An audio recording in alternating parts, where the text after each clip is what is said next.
Sivayoganathan is going to talk about understanding the retinal vein occlusions, epidemiology, risk factors, and pathophysiological insights. Let's welcome Dr. Kala.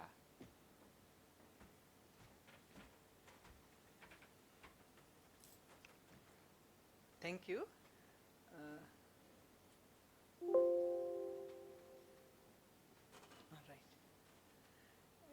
Vein occlusion is an obstruction of the retinal venous system by thrombus formation. So there are central retinal vein, hemicentral retinal vein, major first order retinal branch veins, high order retinal branch veins, and terminal venules. When you classify anatomically, that is, there is central vein occlusion, branch retinal vein occlusion, hemiretinal vein occlusion. So these are the pictures of central vein occlusion, branch retinal vein occlusion, which happens mostly in hypertensives, and hemiretinal vein occlusions.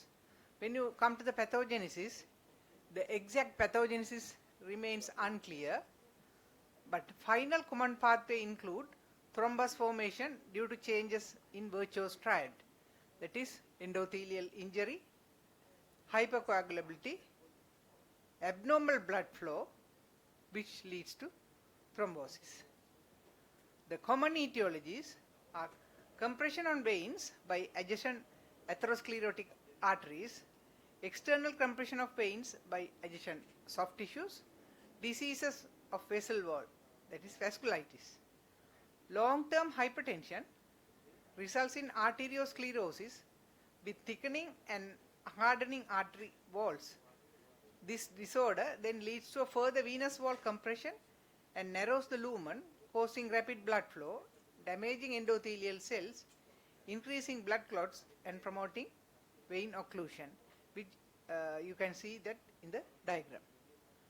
When you come to the CRVO pathogenesis, it results from thrombosis of the central retinal vein when it passes through the lamina fibrosa.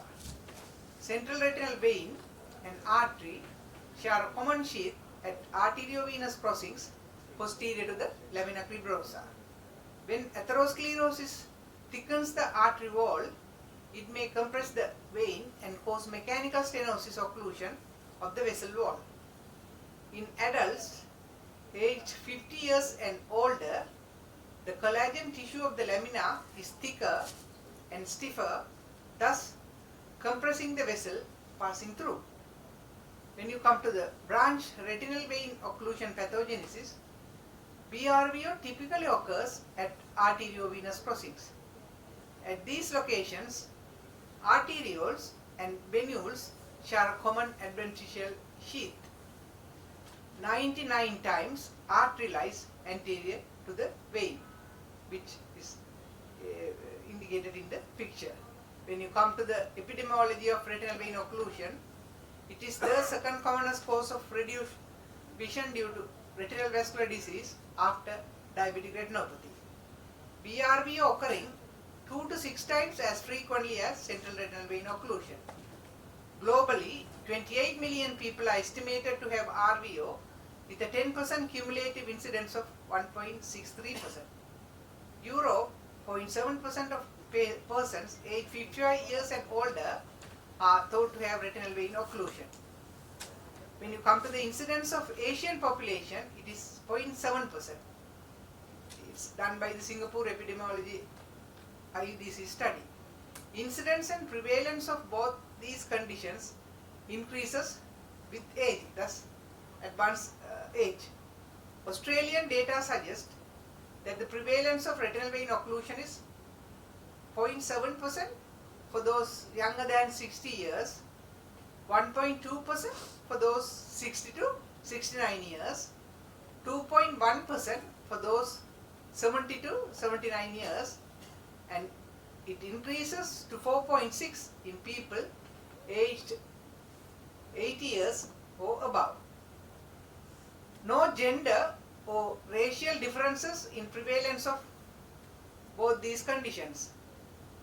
Under 10% of CRVO are bilateral at presentation. The fellow eye involvement over a 1-year period is approximately 5%. These are the risk factors in the diagram, so I'll come to the risk factors in my subsequent slides. Age and sex are risk factors. Age is an independent risk factor of retinal vein occlusion. Different risk factors have varying pathogenic effects on the young and the old. 90% of patients in current case studies are over 50 years old. Younger patients, that is less than 50 years, had a better baseline and final acuities, a lower incidence of cystoid macular edema, and required fewer intravitreal injections. Women, the prevalence of RVO is higher from 55 to 84 years of age. Men, RVO occurs more frequently amongst those aged 30 to 50 years of age. The cardiovascular risk factors are hypertension, hyperlipidemia, strokes, and cerebrovascular accidents. These are the most common risk factors for retinal vein occlusion. More likely to lead to BRVO than CRVO, particularly the hypertension. CRVO in particular is thought to interact more with the cardiovascular system as it has increased cardiovascular mortality. Hypertension has a higher impact on BRVO than CRVO, related to increased pressure at the intersection of arteries and veins. Patients with retinal vein occlusion had almost a twofold higher prevalence of non-dipping patterns. One study found 92% of RVO patients with hypertension have non-dipping hypertension. When you come to hyperlipidemia, it's a common risk factor, particularly in younger patients, those who are less than 50 years old.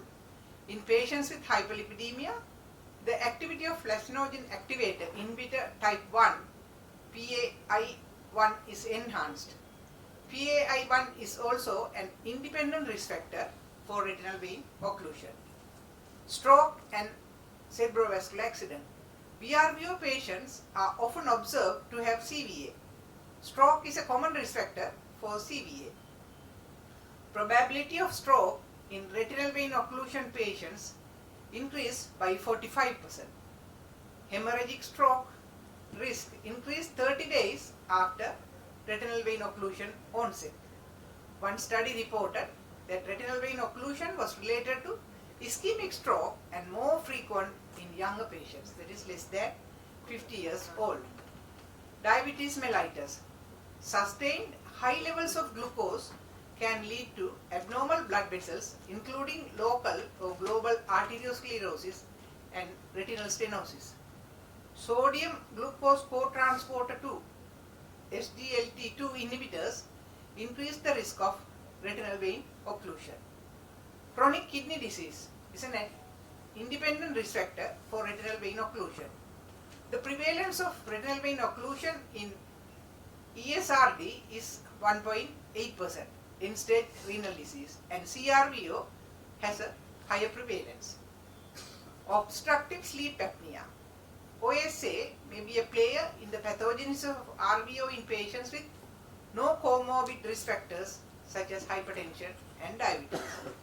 Although obstructive sleep apnea may not necessarily be a separately defined risk factor for retinal vein occlusion, obstructive sleep apnea may present as an entity that is frequently associated with retinal vein occlusion. Screening of at-risk RVO patients for obstructive sleep apnea is pertinent. Thrombotic factors. Hypohomocysteine. A mild to moderate increase in serum homocysteine levels is an independent risk factor for atherosclerosis. Furthermore, it produces free radical because of oxidative stress, which also damages the endothelium and promotes the formation of thrombus. Antiphospholipid syndrome is an acquired autoimmune disease with thrombosis-related characteristics due to mistakenly created antiphospholipid antibodies. Retinal vascular occlusion is caused by thrombosis of arterioles or venules. Patients with primary antiphospholipid syndrome, oculovascular occlusion had high titers of anticardiolipin antibodies. Lipoprotein A. Lipoprotein A more than 300 mg per liter is an independent risk factor, and the incidence is higher in younger patients, patients with a history of thromboembolism, and those with a family history of thromboembolism before the age of 45. Factor 5-laden protein C, protein S, and antithrombin. The role of factor 5-laden, protein C, protein S, antithrombin in RVO is still controversial. Glaucoma, which my colleague will be dealing subsequently, both open angle glaucoma and angle closure glaucoma has a significant correlation with CRVO but not with BRVO. A study found that 4 to 5% of patients with primary glaucoma develop retinal vein occlusion after following up 1 to 8 years later. Optic disc hemorrhage may be an important mechanism linking glaucoma and retinal vein occlusion. ODH affects retinal blood flow around the papilla.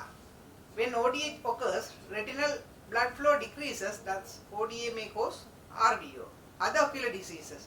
Retinal vasculitis may be a more relevant risk factor in younger CRVO patients. CSR patients above 40 years have an increased risk of retinal vein occlusion. Pseudoexfoliation syndrome is the dominating risk factor of glaucoma and has a relationship with retinal vein occlusion.